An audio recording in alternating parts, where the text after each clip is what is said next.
Hello students, I am Dr. Parul Singh, Assistant Professor Sociology, Government Arts Girls College Kota. और मुझे उम्मीद है आप सभी लोग स्वस्थ होंगे पूरी तरह से और अपनी पढ़ाई पर भी ध्यान दे रहे होंगे। तो हम लोग आपका बीए थर्ड ईयर का जो पेपर सेकंड है समकालीन भारत की सामाजिक समस्याएं, वो पेपर हम कर रहे हैं और उसमें हम आपका जो यूनिट 2 है, यूनिट 2 को कवर कर रहे हैं। तो अब तक हम इसमें कई सारे पोर्शन हैं वो कर चुके हैं पूरे, और आज का जो हमारा टॉपिक है वो है अल्पसंख्यकों की समस्याएं, प्रॉब्लम्स ऑफ माइनॉरिटीज़। तो हम सभी जानते हैं बहुत अच्छी तरह से कि भारत एक सांस्कृतिक सामाजिक विविधता वाला देश है। यहाँ पर अनेक धर्म, अनेक जाति और अनेक भाषाई जो लोग हैं वो यहाँ पर निवास करते हैं, और अनेक संप्रदाय, अनेक प्रजातियाँ यहाँ पर हमें देखने के लिए मिलती हैं। और अगर मूल रूप से देखें तो भारत में हमें अधिकांश हिंदी भाषी लोग दिखाई देंगे, और लेकिन उसके अलावा भी अन्य अनेक भाषाएं हैं वो हमें यहाँ पर देखने को मिलेंगी।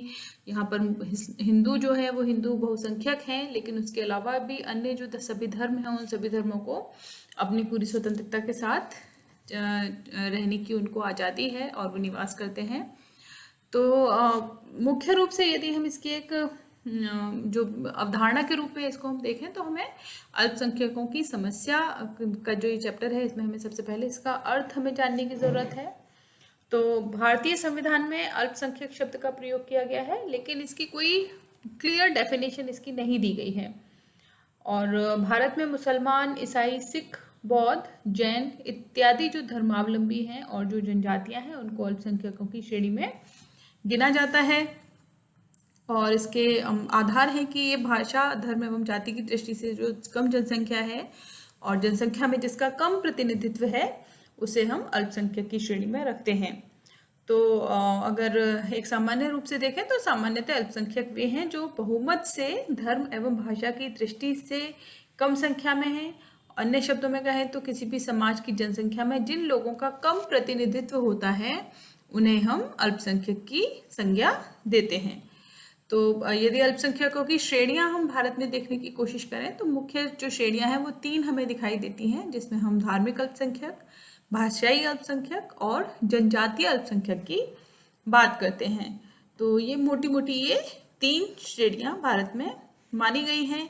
धार्मिक, जनजातीय, भाषाई अल्पसंख्यक जो समूह है उनका उद्देश्य राज्य से कुछ ऐसी सुविधाएं प्राप्त करना होता है जिनके द्वारा वे अपने धर्म, संस्कृति एवं भाषा को सुरक्षित रख सकें, उनका प्रचार प्रसार कर सकें और बहुमत के साथ इनका विलय न हो पाए और अपनी विशिष्टता को वो बनाए रख सकें।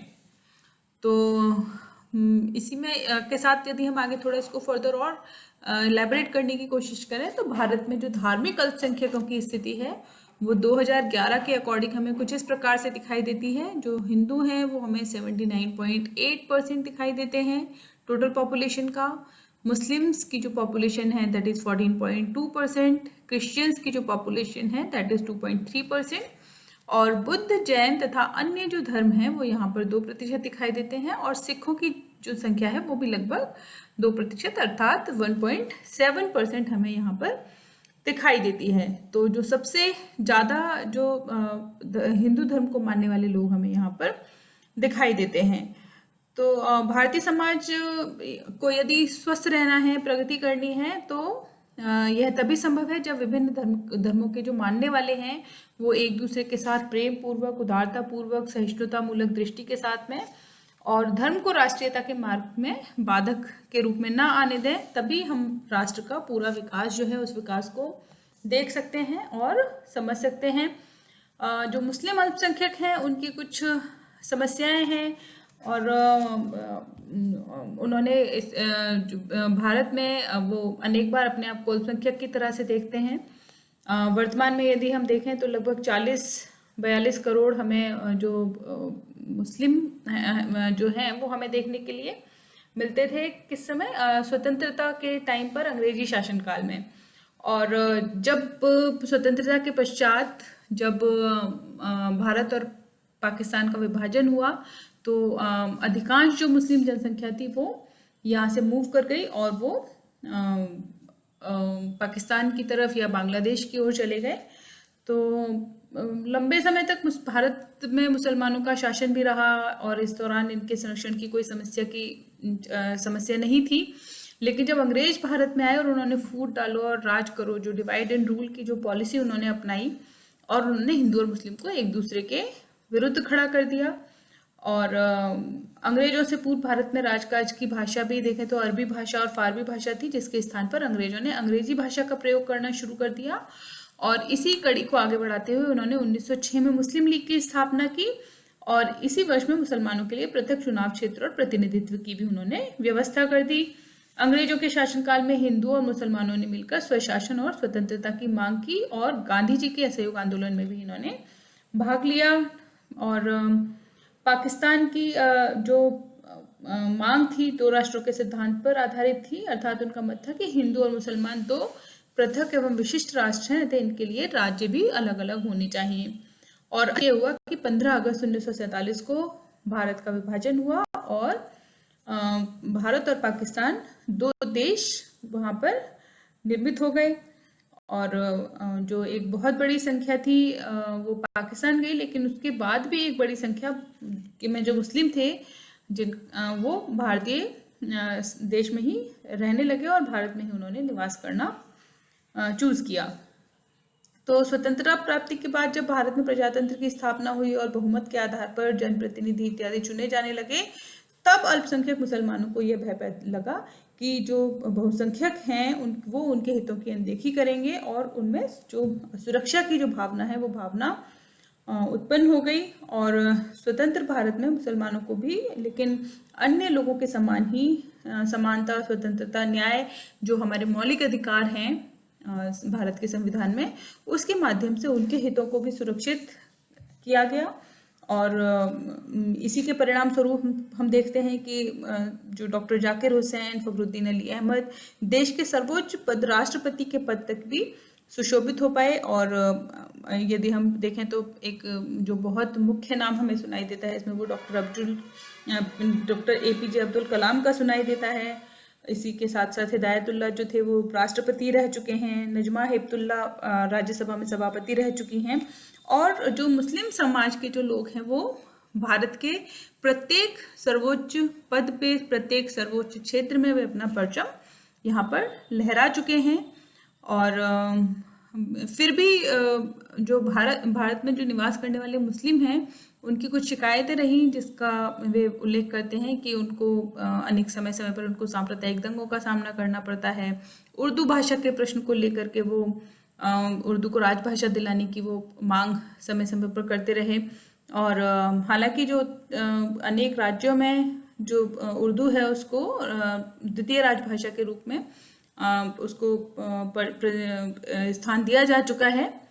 और इसी के साथ साथ मुस्लिम पर्सनल लॉ की उन्होंने मांग की कि भारतीय संविधान में यह कहा गया था कि देश के सभी नागरिकों के लिए एक सिविल कोड होगा और भारत सरकार समाज सुधार की दृष्टि से मुसलमानों के पर्सनल लॉ में कुछ परिवर्तन करना चाहती है जिससे कि समुदाय का आधुनिकीकरण हो सके। इसी के संबंध में जो अभी कुछ समय पहले हमने जो इनकी जो तलाक का जो प्रचलन था, तलाक लेने की जो इनकी पद्धति थी कि सिर्फ 3 शब्द तलाक बोल करके तलाक ले लेना और दूसरा विवाह कर लेना, या फिर बहुविवाह होने की आज़ादी होने के बावजूद भी 5वां 6वां विवाह करने के लिए ये तलाक की अत्यधिक सरल प्रणाली, या फिर फ़ोन पर ही तलाक कह करके, या नशे की स्थिति में तलाक कह करके और तलाक ले लेना। तो इस तरह की जो कुछ सामाजिक जो कुरीतियाँ जो इस प्रकार की जो यहाँ पर हमें देखने के लिए मिलती थी, उनको दूर करने के लिए जो कुछ जो कानूनी हस्तक्षेप थे वो सरकार के द्वारा किए गए। और जो भारत में एक जो समस्या मुस्लिम्स के साथ वो ये कि भारत में जो मुस्लिम वोटों की राजनीति है वो राजनीति हमें राष्ट्रीय स्तर पर भी देखने के लिए मिलती है और इसका फ़ायदा यदाकदा जो राजनीतिक पार्टियां हैं उनके द्वारा उठाया जाता है। इसी प्रकार से ईसाई अल्पसंख्यक जो हैं वो भी हमें जैसा कि हम चार्ट में देख सकते हैं कि 2.3% जो क्रिश्चियंस हैं वो भारत में निवास करते हैं और इनकी संख्या लगभग 2.4 करोड़ अभी है। और अंग्रेजी शासनकाल में ईसाई लोगों का शासन रहा और भारत में अधिकांश ईसाई यहीं के निवासी हैं और ईसाई मिशनरियों के प्रभाव के कारण वे अपना धर्म परिवर्तन कर ईसाई बने। साउथ में हमें ईसाई जो धर्म के लोग हैं वो बहुत अधिक देखने के लिए मिलते हैं। इनका कोई पॉलिटिकल ग्रुप इनका या पॉलिटिकल पार्टी इनकी हमें दिखाई नहीं देती। और ईसाइयों ने राजनीति की अपेक्षा अपने को सामाजिक, धार्मिक, शैक्षणिक इत्यादि कार्यों में अधिक लगाकर रखा और इसके माध्यम से उन्होंने देश का, समाज का विकास किया। और अंग्रेजों के बाद जब स्वतंत्रता प्राप्ति के पश्चात जो ईसाई थे, ईसाइयों को भी यहीं पर अपनी जो सुरक्षा है उस सुरक्षा पर संदेह हुआ और उन्होंने अनेक प्रकार के जो इनके लिए अधिकार सुनिश्चित किए जाने थे इसकी आवश्यकता उन्होंने प्रकट की। और उनको लगा कि जो भारत है उस भारत में क्योंकि हिंदू धर्म अधिक संख्या में है तो यहाँ पर हमारे जो अधिकार हैं उन अधिकारों का कहीं ना कहीं हनन हो सकता है। और इसीलिए फिर 1978 में एक धर्म स्वतंत्रता नामक जो विधेयक था वो विधेयक प्रस्तुत किया गया। और इस प्रकार से जो ईसाई थे वो ईसाइयों की शंका का एक कारण यह भी था कि ईसाई धर्म को जो स्वीकार करने वाली जनजातियां थी उन्होंने पृथकतावादी आंदोलनों को जन्म दिया और साथ ही हिंदू और अन्य लोगों में जो धर्म परिवर्तन की शंका थी उसको और गहरा कर दिया। और ये भी बात सच है कि कहीं कहीं जो जबरन धर्म परिवर्तन करवा करके जो भारतीय समाज की में जो एकीकरण की जो प्रणाली है उस प्रणाली को एक उसके सामने जो समस्या है वो समस्या भी ईसाइयों के द्वारा उत्पन्न की गई। और इसी के साथ जो सिख अल्पसंख्यक हैं उनकी 2001 के अनुसार उनकी जो आबादी है दैट इज़ 1.7 करोड़ 1.7% यानी कि 1.9 करोड़ लगभग। तो और स्वतंत्रता के बाद में सिखों ने भी जो पंजाबी सूबे थे उनकी मांग की, अकाली दल आंदोलन प्रारंभ किए गए और कहा कि सिखों की भाषा और संस्कृति के आधार पर एक पृथक राज्य का निर्माण किया जाना चाहिए। और इसीलिए 1967 में पंजाब का विभाजन कर हरियाणा और पंजाब नाम के 2 राज्य बनाए गए। और यहाँ पे हमें पंजाब में सिखों की जो संख्या है वो हमें 61% फिर हमें दिखाई देती है। और भारत के जो अगर यदि हम उच्च पदों पर देखने की कोशिश करें तो ज्ञानी जैल सिंह भारत के राष्ट्रपति रह चुके हैं, बूटा सिंह भारत के गृह मंत्री रह चुके हैं।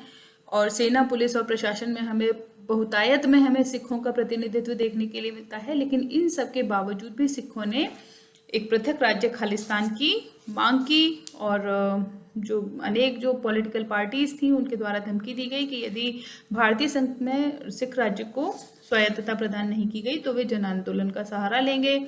और सिखों को धोखाधड़ी से भारतीय गणतंत्र में शामिल होने के लिए मजबूर किया गया था, ऐसा कुछ पॉलिटिकल ग्रुप्स का कहना था। और ये यह भी कहते हैं कि भारत के हिंदू बहुमत से एकजुट होकर इस बात पर जोर देते हुए कि सिख धर्म हिंदू धर्म का ही अंग है, सिख धर्म को बर्बाद करने की कोशिश की और उनकी पंजाबी भाषा को एक बोली मात्र घोषित कर दिया और पंजाब को द्विभाषी प्रदेश बनाकर उनकी भाषा के साथ छेड़छाड़ की गई। तो इस प्रकार की जो समस्याएं हैं, धार्मिक समस्याएं, वो हमें हमारा जो भारत है, भारत में हमें देखने के लिए मिलती हैं।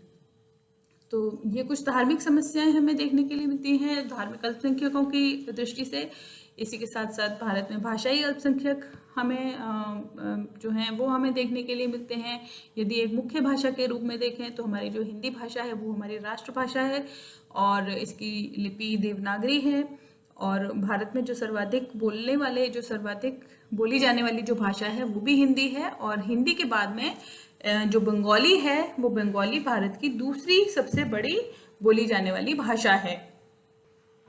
और इसी के साथ में ये भी जानना ज़रूरी है कि ये सिर्फ जो हिंदी है वो सिर्फ हिंदुस्तानियों के द्वारा जो हिंदू हैं उनके द्वारा बोली जाती हो, या बंगाली सिर्फ हिंदुओं के द्वारा या बंगालियों के द्वारा बोली जाती हो। प्रत्येक धर्म के लोग हमें हिंदी, बंगाली, संस्कृत ये जो भाषाएं हैं उन भाषाओं को बोलते हुए दिखाई देते हैं। भारतीय संविधान के द्वारा जो 22 भाषाएं हैं उस 22 भाषाओं को मान्यता प्रदान की गई है।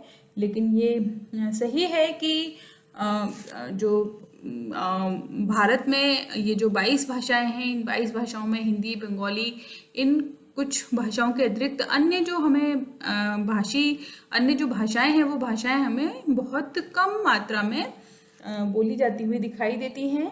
और ये जो क्षेत्रीय जनता है, उस क्षेत्रीय जनता के द्वारा ही इनका प्रयोग किया जाता है। और इन 22 भाषाओं के अतिरिक्त भी अनेक बोलियां भारतीय समाज में हमें उपस्थित दिखाई देती हैं, जिनको कि समय समय पर जिनके लिए की मांग की जाती रहती है कि उनको भी संविधान की सूची में शामिल किया जाए। इसके अतिरिक्त कुछ अन्य समस्याएं भी, जैसे उर्दू को सरकारी भाषा के रूप में दर्जा दिए जाने की मांग, या फिर जो असम में भाषा के आधार पर हमें आंदोलन होते हुए दिखाई देते हैं। और उधर बंगाल में देखें तो बंगालियों को असम से बाहर निकालने की मांग होती हुई दिखाई देती है।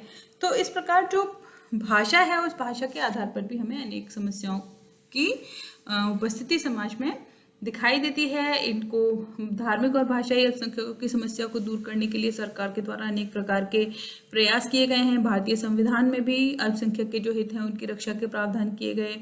और संविधान के जो अनुच्छेद हैं 14, 15, 16, इसमें कानून के समक्ष समानता और विधि के समान प्रत्येक धर्म, प्रत्येक भाषा को समान संरक्षण का आश्वासन दिया गया। और इसके अतिरिक्त यदि कुछ और आर्टिकल्स देखें तो ये हमारे मौलिक अधिकारों के ही ये आर्टिकल्स हैं, जिसमें अनुच्छेद 25 में प्रत्येक व्यक्ति को किसी भी धर्म को स्वीकार करने की, उसका प्रचार करने की छूट दी गई।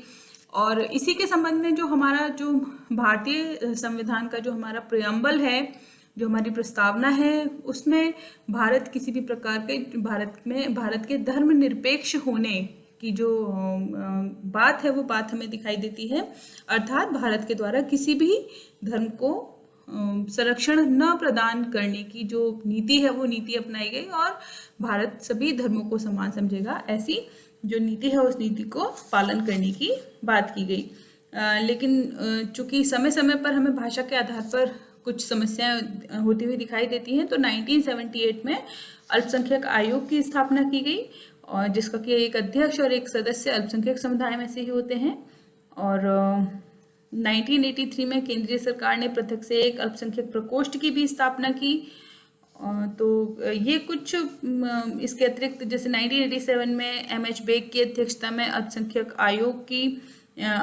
आयोग एक गठित किया गया, और अल्पसंख्यकों से संबंधित उसमें अनेक सुझाव मांगे गए, जिसमें धर्म को राजनीति से पृथक करने का सुझाव और सब प्रकार की आर्थिक राजनीतिक मांगों को धर्मनिरपेक्ष दलों द्वारा सही ढंग से उठाया जा सके, जिससे कि तो ये सब कुछ जो मांग है वो समय समय पर की जाती रही, और जो भाषाई अल्पसंख्यक हैं उनकी समस्याओं को दूर करने के प्रयास होते हुए हमें दिखाई देते हैं। इसके माध्यम से यदि हम इसमें आगे हम देखें तो हमें भारत में जो जनजातीय अल्पसंख्यक हैं वो हमें दिखाई देते हैं। और ये जो जनजाति के संबंध में एक वीडियो हम पहले भी अपलोड कर चुके हैं कि एक विशेष क्षेत्र में जो समाज की मुख्य धारा से दूर निवास करने वाले, अपनी विशिष्ट संस्कृति का पालन करने वाले जो लोग हैं, उनको जनजातियों के अंतर्गत रखा जाता है।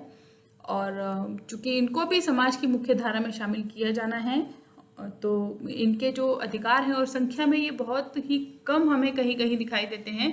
किसी जो जनजाति है, उस जनजाति की जो संख्या है, वो संख्या जैसे हम अंडमानी जनजाति की बात करें या ओंग जनजाति की हम बात करें, तो ये जनजातियां ऐसी हैं जिनके कुछ संख्या में ही जो गिनती के लोग हमें अब बचे हुए दिखाई देते हैं, और उनके संरक्षण की बहुत अधिक आवश्यकता है। अनेक जनजातियां ऐसी हैं जो बिल्कुल विलुप्त हो चुकी हैं, और अनेक ऐसी हैं जो विलुप्ति के कगार पर हैं। तो जो यहाँ की जो जनसंख्या है, उस जनसंख्या का लगभग 8% भाग आदिम जातियों या जनजातियों द्वारा निर्मित है। और 2001 की गणना के आधार पर देखें तो इनकी संख्या लगभग 8.43 करोड़ थी, और निश्चित रूप से 2011 में भी ये बहुत अधिक नहीं बढ़ी। और जो जनजाति हैं, इनको आदिम समाज, आदिवासी, वनवासी, वन्य जाति, गिरिजन, अनुसूचित जनजाति इत्यादि नामों से संबोधित किया जाता है। इन्हें आदिम या आदिवासी इसलिए कहा जाता है क्योंकि ये भारत के प्राचीन निवासी या मूल निवासी माने जाते हैं, और संभवतः भारत में द्रविड़ों के आगमन से पूर्व भी ये यहाँ पर निवास करते थे। वेरियर एल्विन इनको आदिम जाति के नाम से संबोधित करते हैं, और वे लिखते हैं कि आदिवासी भारतवर्ष की वास्तविक स्वदेशी उपज हैं, जिनकी उपस्थिति में प्रत्येक व्यक्ति विदेशी है। ये वे प्राचीन लोग हैं जिनके नैतिक अधिकार और दावे हजारों वर्ष पुराने हैं और ये सबसे पहले यहाँ आए। आदिवासियों के मसीहा ठक्कर बापा, जिन्होंने आदिवासियों के लिए बहुत अधिक कार्य किए, और भारतीय संविधान निर्मात्री सभा के सदस्य श्री जयपाल सिंह भी इन्हें आदिवासी के नाम से ही संबोधित करते हैं। डॉक्टर घुरिये इनको इन्हें भारत के आदिवासी नहीं मानते, बल्कि इनको पिछड़े हिंदू की संज्ञा देते हैं और कुछ ऐतिहासिक प्रमाण देकर वो यह स्पष्ट करने का भी प्रयत्न करते हैं कि अधिकांश जनजातियां हिंदू धर्म को मानती हैं, अतः वे हिंदू समाज का ही अंग हैं। कुछ विद्वान इन्हें भाषा के आधार पर जनजातियां कहते हैं, क्योंकि उनके द्वारा बोली जाने वाली भाषाएं जनजाति भाषा की श्रेणी में आती हैं। तो भारतीय संविधान में कुछ वर्गों को, जो कि सामाजिक, आर्थिक एवं राजनीतिक दृष्टि से पिछड़े हुए हैं, उनके उत्थान और कल्याण के विशेष प्रावधान किए गए। इसी आशय से जिन जनजातियों के नाम संविधान की अनुसूची में सम्मिलित हैं, उन सभी को अनुसूचित जनजाति के नाम से या शेड्यूल्ड ट्राइब्स के नाम से उनको पुकारा जाता है। यदि इनकी समस्याओं को देखने की कोशिश करें तो जो जनजाति हैं वो जनजातियां अभी एक संक्रमणकालीन अवस्था से गुजर रही हैं और इसके कारण जो अनेक प्रकार की समस्याएं यहाँ पर उत्पन्न होती हुई दिखाई देती हैं। इनकी जो निर्भरता है वो प्रकृति पर इनकी निर्भरता होती है और इनकी जो जनजातियां हैं इनमें अब जनसंख्या वृद्धि हो रही है। भील, गोंड, कुछ जनजातियां ऐसी हैं जिनमें बहुत अधिक तेजी से जनसंख्या वृद्धि हो रही है। टोडा कोरबा में जनसंख्या घट रही है। कई जनजातियां नगरीय संस्कृति के संपर्क में आई और जिसके कारण उनका जो मूल संस्कृति थी उस मूल संस्कृति में ही अनेक परिवर्तन हो गए और उनमें दिशाहीनता और सांस्कृतिक छिन्नता भिन्नता की जो स्थिति है वो उत्पन्न हुई। मानसिक असंतोष उनका बढ़ गया और ब्रिटिश काल में जनजातीय लोगों के संपर्क में ईसाई मिशनरियां और राज्य कर्मचारी आए, जिसके फलस्वरूप उनको कुछ तो लाभ हुए, लेकिन कुछ में जो विघटन है वो विघटन की स्थिति भी उत्पन्न हो गई और इन्होंने जनजातियों का खूब आर्थिक शोषण किया। कम मजदूरी पर उनसे काम लिया और इनकी ज़मीनें खरीद ली और कृषि मजदूर के रूप में इनकी ही भूमि पर कृषि मजदूर के रूप में इनसे काम कराया गया, इनसे बिगाड़ ली गई और इनकी जो जनजातीय स्त्रियां थीं उनसे अनेक प्रकार के अनैतिक संबंध स्थापित किए गए, जिसके कारण ये जो अपनी सांस्कृतिक जिस प्रकार की जो विशिष्टता थी उसको जो बनाए हुए थे वो विशिष्टता इनकी खत्म होने लगी और मिशनरियों ने जनजातियों के धर्म के स्थान पर ईसाई धर्म को स्थापित कर आदिवासियों को अपने जो समुदाय थे उन समुदायों से अलग कर दिया और धार्मिक और सामाजिक एकता का जो संकट है आदिवासियों में वो इससे उत्पन्न हो गया। सांस्कृतिक राजनीतिक समस्याएं खड़ी हुई और इनमें जो पृथकता की भावना थी वो पनपने लगी और ये अपने पृथक राज्य की मांग करने लगे। तो और जो नागाओं की जो समस्या है वो इसका एक सबसे जो ज्वलनशील उदाहरण हमें दिखाई देता है और नवीन सांस्कृतिक संपर्क के कारण आदिवासियों में हीनता की भावना भी कहीं ना कहीं उत्पन्न हुई और वे अपनी मौलिक परंपराओं को त्याग कर जो नवीन सांस्कृतिक तत्व हैं उनको अपनाने लगे और आज वे बाजार अर्थव्यवस्था से जुड़े हुए हैं। शिक्षा के क्षेत्र में वे कला, प्रविधि, जो टेक्नोलॉजी है, साइंटिफिक एंड इंडस्ट्रियल एजुकेशन है उसको वो ग्रहण करने लगे और अनेक प्रकार से जो अपनी जो मूल संस्कृति थी उस मूल संस्कृति को वो खोते चले गए। भारत में जनजातीय जो अल्पसंख्यक हैं उनकी स्थिति यदि हम इस चार्ट के आधार पर देखने की कोशिश करें, हालांकि ये पुराना है थोड़ा सा, 1999-2000 के बेस पर है। नेशनल सोशल सर्वे ऑर्गेनाइजेशन, ये नेशनल स्टेटिस्टिकल सर्वे ऑर्गेनाइजेशन के द्वारा राष्ट्रीय स्टेटिस्टिकल सर्वे ऑर्गेनाइजेशन के द्वारा 1999-2000 में इसका सर्वे किया गया और ये देखिए ये जो स्थिति है ये स्थिति हमें बताती है कि किस प्रकार से जो शेड्यूल्ड ट्राइब्स हैं, जनजातीय परिवेश के जो लोग हैं वो उनमें चाहे वे ग्रामीण परिवेश में हों चाहे वो शहरी परिवेश में हों, उनमें उनकी संख्या सर्वाधिक है जो कि बिलो पॉवर्टी लाइन, जो बीपीएल की श्रेणी में जिनको कि शामिल किया जाता है।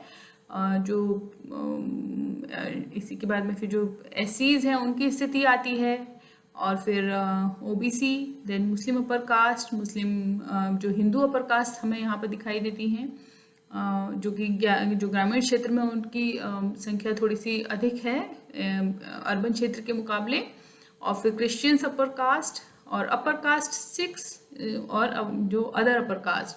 तो ये जो स्थिति है, ये स्थिति हमें दिखाई देती है कि जो जनजातियां हैं उन जनजातियों की जो स्थिति है वो स्थिति हमें ग्रामीण क्षेत्र और शहरी क्षेत्र दोनों में ही हमें खराब दिखाई देती है। और ये नेशनल सैंपल सर्वे ऑर्गेनाइजेशन के द्वारा ये सर्वे किया गया था। यहाँ पर आपको नीचे इसके जो इंडिकेटर्स हैं वो दिखा रखे हैं कि जो बीपीएल में किसको शामिल किया जाता है। Person who spends below ₹327 in rural areas and 454 in urban areas per month. ये 2000 के आंकड़े हैं, तो उस समय के हिसाब से।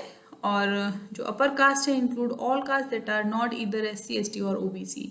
Scheduled castes, a term used officially by the Indian Constitution. Currently, terms like Dalit is used by people from these caste groups. Gandhi used Harijan term for them.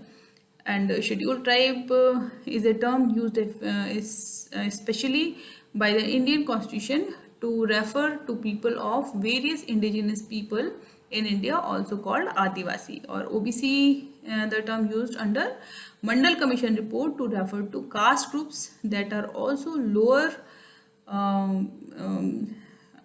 of Indian society. तो ये कुछ जो स्थिति है जनजातीय समाजों की, वो जनजातीय समाजों की यहाँ पर हमें दिखाई देती है। और यदि इनके समस्याओं के समाधान के प्रयत्नों को हम जानने की कोशिश करें तो स्वतंत्रता के बाद में जनजातियों और पिछड़े वर्गों के उत्थान के लिए कुछ विशेष प्रावधान किए गए। भारतीय संविधान के सभी नागरिकों के लिए आर्थिक, सामाजिक, राजनीतिक और विचार अभिव्यक्ति, विश्वास, मान्यता, धर्म की स्वतंत्रता, प्रतिष्ठा इत्यादि के जो अवसर हैं उस अवसर की समानता का आश्वासन दिया गया मौलिक अधिकारों के द्वारा। संविधान में मूल अधिकारों का जो उल्लेख किया गया वो ये नागरिकों को विश्वास दिलाते हैं कि धर्म, लिंग, जाति, प्रजाति, जन्म इत्यादि के आधार पर किसी के साथ भी कोई भेदभाव नहीं किया जाएगा। और इससे जनजातियों के प्रति अब तक जो उनके साथ जो भेदभाव किया गया था स्वतंत्रता की प्राप्ति तक, संविधान के लागू होने से पूर्व तक, उसकी समाप्ति का यहाँ पर उल्लेख किया गया। नीति निर्देशक तत्व बनाए गए। लोकसभा और राज्यसभा की जो विधानसभाएं हैं उसमें इनको, और पंचायतों में, सरकारी नौकरियों में इनको आरक्षण की व्यवस्था की गई। इनके लिए स्थान सुरक्षित रखे गए। शिक्षा के क्षेत्र में इनको शुल्क मुक्त जो शिक्षा है उसका प्रावधान किया गया। अनेक छात्रावासों की व्यवस्था की गई और पंचवर्षीय योजनाओं में भी इनके कल्याण के लिए विशेष प्रकार के प्रावधान किए गए। तो जो भारत में हमें अनेक प्रकार की जो ये अल्पसंख्यकों से संबंधित जो समस्याएं हैं वो जो हैं उसके लिए अनेक प्रकार के प्रयत्न भी होते हुए दिखाई देते हैं। और निश्चित रूप से हम एक ऐसा भारत की हम कल्पना करते हैं जो कि चाहे भाषा है, चाहे धर्म है, चाहे जाति है, चाहे प्रजाति है, चाहे त्यौहार है, किसी भी दृष्टि से यदि हम संस्कृति है, किसी भी दृष्टि से हम उसको देखने की कोशिश करें, उसमें विविधता हो और अपनी इसी विविधता के साथ में वो अपनी जो मौलिकता है उस मौलिकता को बनाए रखे, अपनी जो एकता है उस एकता को बना करके रखें और सभी लोग प्यार से एक दूसरे पर विश्वास करते हुए साथ साथ जीवन का निर्वाह करें। तो आज के लिए इतना ही। इससे आगे का हम नेक्स्ट क्लास में करेंगे। Thank you.